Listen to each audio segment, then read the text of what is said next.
Guys, അപ്പോൾ ഇന്ന് ഞങ്ങളുടെ ഫ്രണ്ടിൻ്റെ നിക്കാഹിന് വേണ്ടിയിട്ട് പോവുകയാണ്. ഞങ്ങളിതാ നേരത്തെ തന്നെ ഓഡിറ്റോറിയത്തിൽ എത്തിയിട്ടോ. ഓളിതാ നല്ല അടിപൊളിയായിട്ട് തന്നെ ബ്രൈഡായിട്ട് നിൽക്കുമ്പോൾ നല്ലൊരു ഭംഗിയുണ്ടായിരുന്നു. ഞങ്ങളെല്ലാവരും ബ്ലാക്ക് തീമിലും ഓളൊരു റെഡ് തീമിലായിരുന്നു. അങ്ങനെ ഗ്രൂമിൻ്റെ ആൾക്കാരൊക്കെ വന്നിട്ടുണ്ടായിരുന്നു. അപ്പോൾ ഭയങ്കര ടെൻഷനൊക്കെ കാര്യമൊക്കെ ഉണ്ടായിരുന്നു.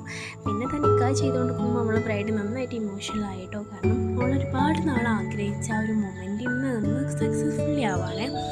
അങ്ങനെ നമ്മൾ നിക്കാഹൊക്കെ കഴിഞ്ഞതാ നെഡ്സൊക്കെ കഴിച്ചിരിക്കുകയാണ്. അപ്പോൾ എൻട്രിക്ക് വേണ്ടി വെയിറ്റ് ചെയ്ത് നിൽക്കുക കേട്ടോ. അപ്പോൾ ഞങ്ങൾ അങ്ങനെ ഫൈനലി അവളുടെ എൻട്രിയും എത്തി. ഭയങ്കര ടെൻഷനൊക്കെ ഉണ്ടായിരുന്നു. എന്നാലും ചെക്കൻ അവളെ കൈ പിടിച്ച് സ്റ്റേജിൽ കയറ്റാണ്.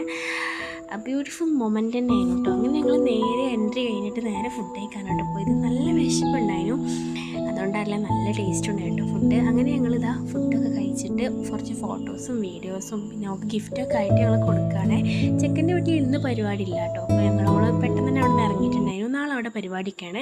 അങ്ങനെ അവൾ പോയപ്പോൾ നന്നായിട്ട് കരഞ്ഞു. പിന്നെ ഞങ്ങൾ നേരെ വീട്ടിലേക്ക് എത്തി. ഞാനിതാ ജ്യൂസും കുടിച്ച് സുഖമായിട്ടൊന്ന്